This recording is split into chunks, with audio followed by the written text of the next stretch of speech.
90% of my Dota games are in support role. After reaching 10k while mostly playing support, I decided to create a guide to help others. This guide highlights the abilities that helped me reach 10k MMR. Instead of playing thousands of games to learn, you can simply watch this video and become an effective support player. The concepts I'll be discussing are easier to apply in lower brackets because you don't get punished as much as you get in higher brackets. To get good at your role, first of all you need a hero pool. It's important to keep your hero pool limited to 4 to 5 heroes. The reason is, once you understand what your hero can and cannot do, at that point you start learning Dota. You will play 10 games with 3 heroes and improve more in comparison to playing 7 different heroes in 10 games, because at that point you're not just learning the game but the hero as well. If you focus on a few heroes, you'll understand all the matchups and you'll perform better than the others on that hero in your game. Once you have mastered the basics, learning new heroes will be much easier as your game sense will be at a higher level. You can choose whatever hero you like, but it's better to play the meta heroes that you can see from Dota 2 Pro Tracker. Learning new heroes when you have a deeper game sense will be easier, and that you can achieve by having a limited hero pool initially and understanding the limits of the hero. First of all, you need to understand the nature of your hero. Every hero has a different role in the laning phase. You need to play your hero depending on the strengths of it. To make it simple for you, I'll categorize them. Heroes like Pugna, Enchantress, Nature's Prophet, Tekis are lane dominating supports. These supports are really good at trading. Not only do they have good attack damage and speed to trade attacks, but also have spells that deal a lot of damage and make it hard for others to trade in lane. With these heroes, you can play aggressively in lane. Your positioning in lane depends upon the type of support you're playing. Now, there are heroes that are not really good at dominating the lane on their own, but with the help of their core, they can be a real threat. These heroes are Grimstroke, Nyx, and Hoodwink. These heroes generally need to play a little safe in the lane. If these heroes try to fight the enemy on their own, there's a high chance that they will end up feeding. Their strength lies in good positioning and combination of their spell with their core. After figuring out the type of support you're playing, you'll have a better idea of how you should play the lane. In almost every game, there's a fight happening at the first Bounty Runes, and the team that gets first blood starts with a huge advantage. The best way to play for Bounty Runes is to place both the initial observer wards in a way that you get vision of both rune sides, which will help you make better decisions about where you can fight for the rune with your team to get the number advantage. Not placing the observer wards in the beginning for Bounty Runes and keeping them in your inventory is a huge mistake which often people make. Place the wards for Bounty Runes, get first blood, and enjoy the first blood advantage. If any of your core gets the first blood, they will get their first small item in the starting of the laning stage, which is going to make the lane easier for you. And in case the support gets the first blood, in that case you can call for HP mana regen items from base and spam your spells in the lane to help your core win the lane. Before going into the lane, you need to identify which heroes are you going to lane against and which side has advantage. To do this, you need to evaluate your hero strength and weaknesses as well as those of enemy heroes. For example, if you're playing Hoodwink against Chen, you cannot trade attacks with Chen because Chen's ability allows him to have additional attack range, attack speed, and slows your movement speed. And Hoodwink's attack speed is very slow, so if you try to manfight Chen as a Hoodwink, you'll always lose the trade. Therefore, in this scenario, you have to avoid trying to man-fight Chen. On the other hand, if you're playing against Lion, who has similar attack speed as yours but less armor, you can trade attacks, but make sure you're not drawing creep aggro while trading attacks because you don't want to take unnecessary damage from the creeps. The main goal for any support initially is to win the lane, and in order to do that, there are simple things that you can keep in mind. First of all, block the small camp so the enemy isn't able to pull and bring the wave close to their tower, while denying the creep experience. This is also recommended if you don't understand how you can punish the creep pulling. If you're strong in lane, then mirror the movement of their position 5. If he goes to the left side of the lane, you can also play on the left side. If he goes to the right side, you can also switch your position and harass both position 1 and position 5. Initially block small camp and later on keep calling as many sentries as you can to keep the big camp unblocked. Having big camp unblocked allows you to pull your wave and keep the enemy's wave close to your tower, which allows your offlaner to have a free lane and enables you to make rotations on map or stack ancient and big camp in triangle or help your mid laner with power runes. It also forces enemy to play the lane close to your tower, which allows your other support to use gates and gank if need be. Having big camp unblocked opens up so many opportunities to punish enemies, so make it a priority. To have maximum impact as a support in the lane, use spells in lane to zone out the enemy heroes. Supports can literally solo carry the laning stage if they understand the importance of spamming their spells to keep the enemy's HP low. You don't necessarily have to go for a kill every time. Keeping the enemy's HP low helps your core to farm without pressure, and the enemy also struggles to take creeps. Don't aim for big items initially as a support. Use your courier to bring Tango if you need health regen, Mango or Clarity if you need mana regen, and Sentries to keep the big camp unblocked. You shouldn't worry about pushing the lane while using your spells in the first 3 minutes of the laning stage, because forcing the enemy to play under their tower is going to help you secure Lotus. Here's another example of how you can use your spells to pressure the enemy heroes in lane. The point is, you have to use your spells in the lane to keep the early game advantage. If you keep their health low, they will struggle with creeping. They won't try to fight you with low health, and later on you can set up for kills if they are already on low health.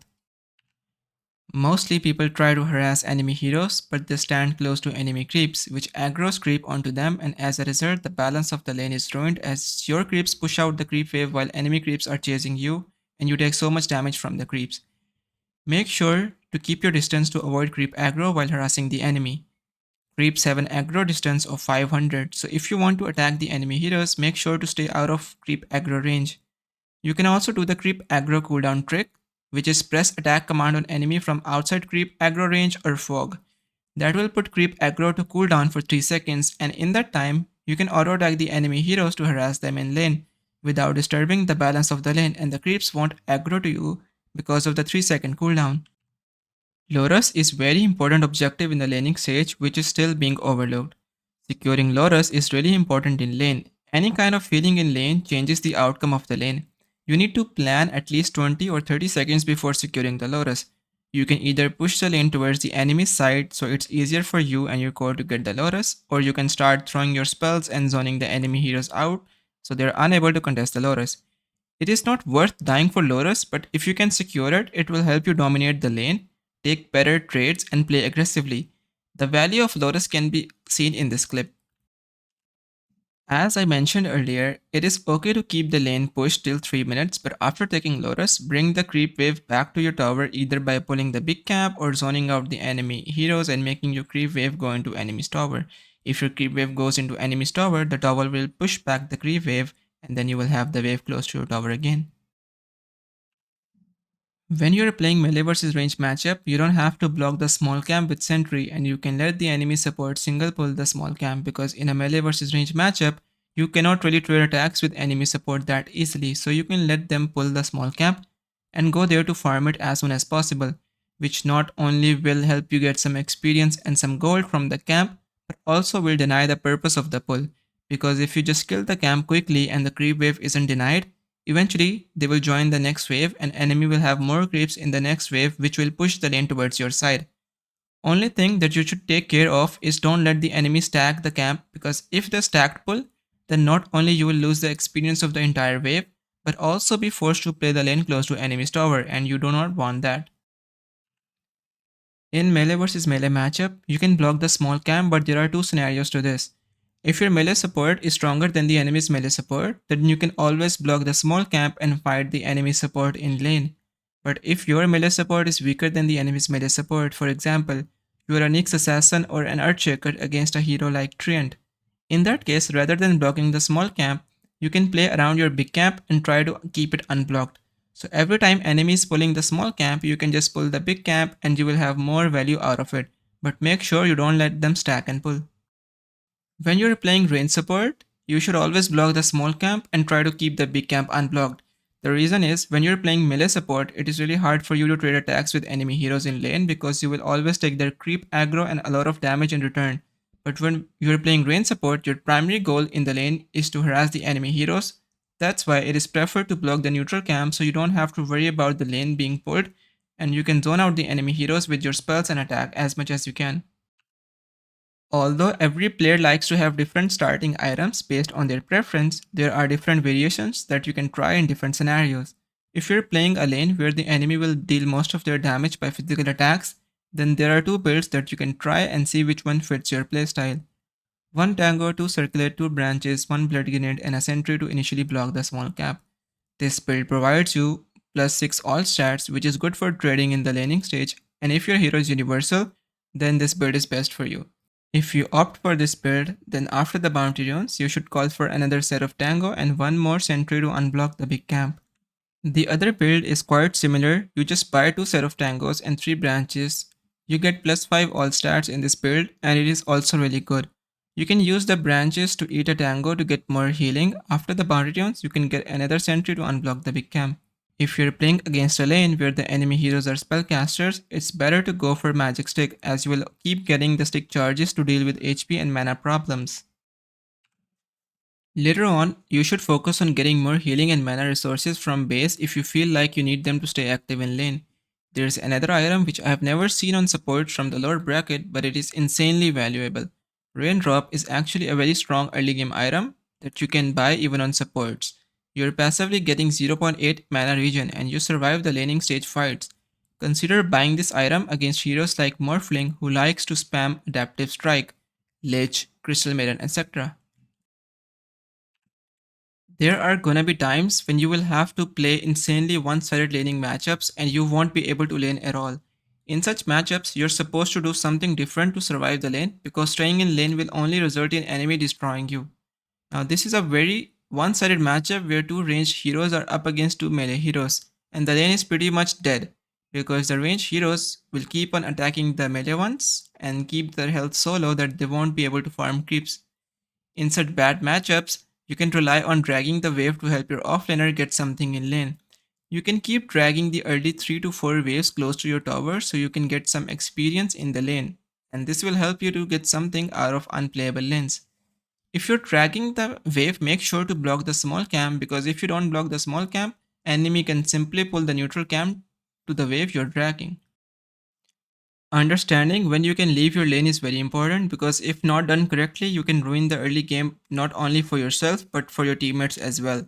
There are 3 scenarios when you can leave your lane. Number 1. You have a strong offlane hero that doesn't need your help and can lane alone. Examples of such heroes are Timbersaw, Tide, Doom, etc. In some matchups, these heroes can stay in lane alone and don't need help from support anymore. This is something you can do by communicating with your offlaner. Number 2. You have successfully kept the big camp unblocked and pulled it to bring the creep wave close to your tower. In that case, you are free to leave the lane and provide value to other lanes. Number 3. You have completely lost the lane and if you further stay in lane, you will only feed. In that case, it's much better to lose one lane and help other lanes to win that for your team and force the enemy to react to your moves. Leaving your lane should have a meaning. If both mid laners have bottle, in that case, if your lane is close to your tower, you can leave your lane to help secure water rune for your mid lane, or steal water rune from enemy's mid lane. This has a huge impact on the outcome of mid lane. Other than that, going for power runes is very important. You should help your mid laner to secure power runes starting from minute 6 as it is not only gonna help your mid laner to scale well, but also put pressure on enemy mid laner. Every time your hero is in base, whether you had to walk base because you had no HP or mana, or you just respawned, before teleporting back to your lane, look at your mid lane. If he needs a bottle refill, then teleport mid, refill his bottle and go back to your lane. This 1 TP bottle refill can boost the game of your mid laner by a big margin. Other than that, if the wave is under your tower and your offlaner is not getting pressured, you don't have to TP back to the lane instantly because TP has a cooldown of 80 seconds. If you used it to get back into the lane when it wasn't even needed, then you won't be able to connect to the other lanes if a fight happens there. So before teleporting to your lane instantly, look at the other lanes and see if you can find yourself an opportunity to do something in other lanes. 70 to 80% of the games, your mid laner would want a bottle refill. Not only that, you might end up getting their mid laner killed too if he's out of position.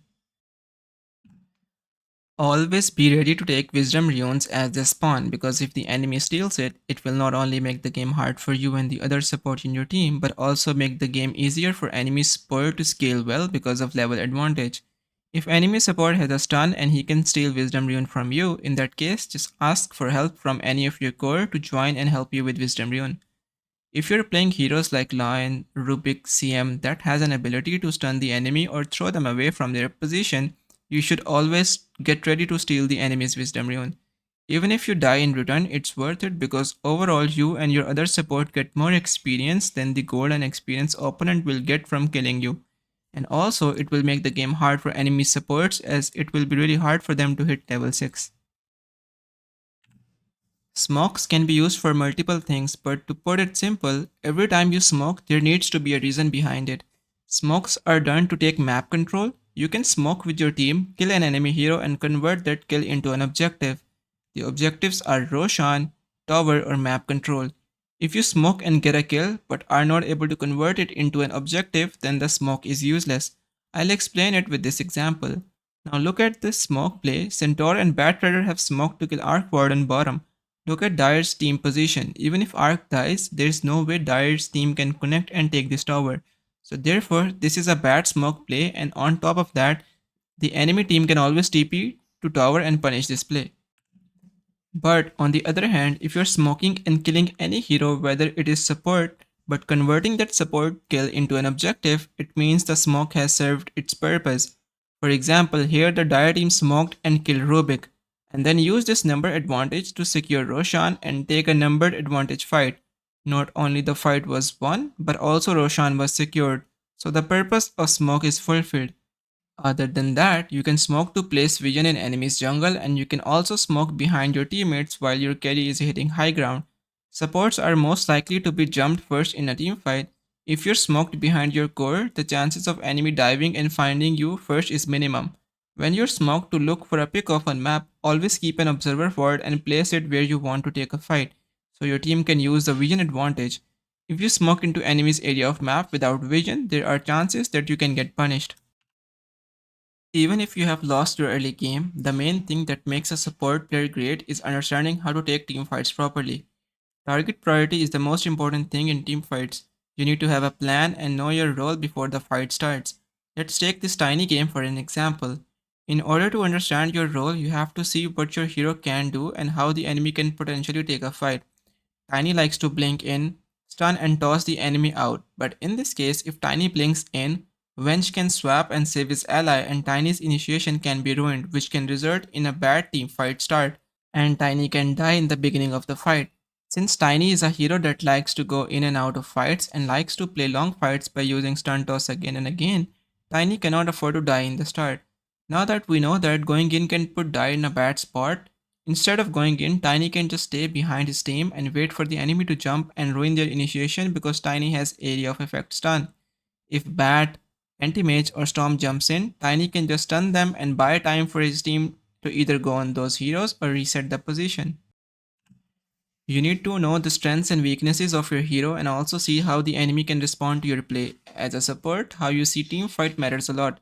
Generally, supports are the first targets in a fight, so if you can understand your role in a team fight, you can have more impact and the potential to win team fights for your team. As a support, not revealing your position is very crucial. You just need to have the patience in team fight and try to not die first.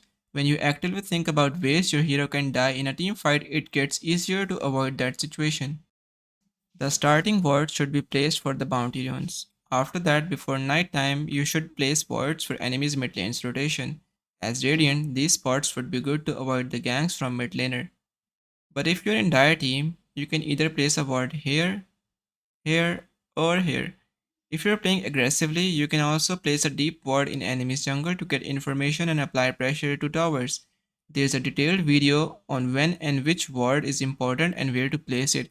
You can check it out from the link in the top right. After the laning stage, it is generally understood that you have to play around the strongest core and try to make moves on map, but it really depends on the type of hero you're playing. If you're playing a hero like Grimstroke which likes to fight with Inkswell on his teammate, then you can stick around your team and make use of your spells, but there are some support heroes that require some items to be enabled. For example, Tiny would need a Blink Dagger to have more impact. Some support heroes would need Road of Arrows to have impact. If you're always following your core, then you won't be able to get your items on time, and you might miss timings of an item as a support. If you're playing a hero that can push side lanes, for example Tiny, Batrider, Hoodwink, Rubik, etc., then your playstyle will be different. If your team wants to fight and if you feel like you guys have the heroes to fight, then you should play around your team, but if for some reason there isn't anything happening on the map, or your team is not willing to play aggressive, you can place vision on map and you can farm your next impactful item which allows you to play the map aggressively. For a hero like Tiny or Bat Rider, this item could be Blink Dagger. For a hero that lacks catch, this item could be Rod of Atos. There's nothing wrong with farming your item as a support, but make sure you're doing it when your team is not fighting and your hero also has a potential to push lanes. Heroes that can clear out the waves in mid to late game easily with their spells and don't have to show themselves in the lane for a long time are very annoying to play against. Keeping the lanes pushed towards the enemy's side is a very important move and is often overlooked. It provides information, forces the enemy to react to you, and opens up the map for your team to farm and also splits the enemy heroes on map. Whether you're playing from a losing position or a winning position, when there's nothing happening on map and you're clueless, at least you can rely on cutting waves from behind and pushing side lanes to keep the pressure built on the enemy heroes. If you're useless without your item, then you should prioritize finishing that item and then join the fight as it will help you and your team to have a better game. If you're playing a melee support, you can farm in an abandoned lane where your teammates are not farming, and in case there is a fight, you can teleport to another lane to join the fight. If you're playing a range support, then prefer stacking the camp so you or your team can farm the stacks, meanwhile you can farm the lane. In my opinion, support heroes that can farm lanes are stronger at the moment because you can have an impact of a core in the late game. Since the map is too big, there's always going to be an area for you to farm as a support. Before farming, you need to take care of two things. One, I am not stealing my core's farm, and the second one, that I am not farming when my team wants to fight. After getting that item, stick around your team and start playing on the map again to create pressure. When you're playing a hero like Lich that is strong in lane but heavily reliant on teammates after the laning stage, and it can neither push out the lanes very quickly nor run down the enemy heroes, you just place vision on map and always be ready around your core so if they are jumped upon you can be there to save them. If you're playing such heroes, you can't go on pushing lanes on your own and all you have to do is place vision and protect your cores. Understanding the limits of your hero is very important. If you pick a hero that is supposed to stick around core but start trying to push lanes with it, then you'll only be forcing yourself to do something that your hero is not great at, which is gonna affect your game negatively and you won't be using your hero for what it's good at. If you struggle to play against invisible heroes, then apply the simple tip in your game and you will see how easy it is to punish invisible heroes. Put sentry around the area where your core wants to farm. Place sentry on ground when you're going to take Roshan or tower. In mid to late game, put sentry before pushing any lane. In most cases, the invisible heroes don't respect the sentry placed on the ground and end up feeding. If you focus on placing sentry for objectives and playing around the sentry area, you'll always bait the invisible heroes to feed. Later in the game, if you have any strong hero in your game who is not going to die easily, like Tide, Timber, Primal, Puck, etc., you can also buy them a gem and get control of the map, reward everything, and make it even harder for invisible heroes to play. Your items after the laning stage depends on what your hero needs against the enemy heroes and which item is going to help your hero reach its potential. The general strong position for items are Pavis, Glimmer Cape, Force Staff, Solar Crest, Drums. For heroes that like to initiate, prefer making Blink Dagger for staff. Now you need to decide which item you need in order to survive in the game. If the enemy has a lot of magic damage like Storm Spirit, Tekis, Scarlet Mage, you can build a Glimmer into 4 staff. Passively, Glimmer gives 25% magic resistance, and if used on yourself or ally, it gives 40 movement speed and a barrier that absorbs 300 magic damage, which is insanely good to survive in team fights or help your cores out.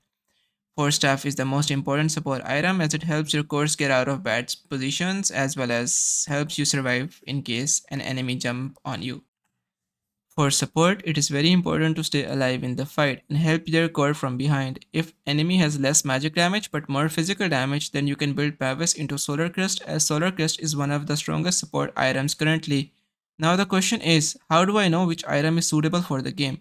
Well, as I mentioned earlier, that you need to have a hero pool and understand what your hero excels at. Once you have figured that out, by playing games on that hero, you'll understand which items help your hero to scale well into the game. If your hero doesn't need any item for himself, then you have to see the heroes you're up against and how your items can help your teammates. The last and most important thing that I'll be covering in this guide is mentality. Most of the time, support players carry the early game and team fights. Stop thinking about mistakes that your teammates are making and focus on your game. The key to grind is to enjoy Dota, and you can enjoy Dota if you're performing better than everyone in the game, and that you can achieve by only focusing on your game. Don't frame or think about what your team is doing wrong, but focus on your game. If your approach is positive, you will improve. You can't win every lane or every game, but what you can do is play good and enjoy the game. Blaming others won't help them play better, instead, it will make the game worse. If you lose multiple games in a row, take a break. Most of the times, you're so tilted that you yourself are not playing to your full potential and you feel like you're doing everything right, but because you're so tilted, you're missing out on small details and you think your team isn't doing great. But in reality, it's you who is unable to see your own mistakes. If you're feeling upset about the last game, just do something else. Don't queue up for the next game. Taking a break is always helpful. I hope this was helpful. If you're looking to improve your game understanding in any role, I offer private coaching which can help you improve your skills and achieve higher rank. If you're interested, you can join my Discord linked in description. Please make sure to subscribe and like the video. Do let me know if you have any feedback. Otherwise, good luck with your games and have a nice day.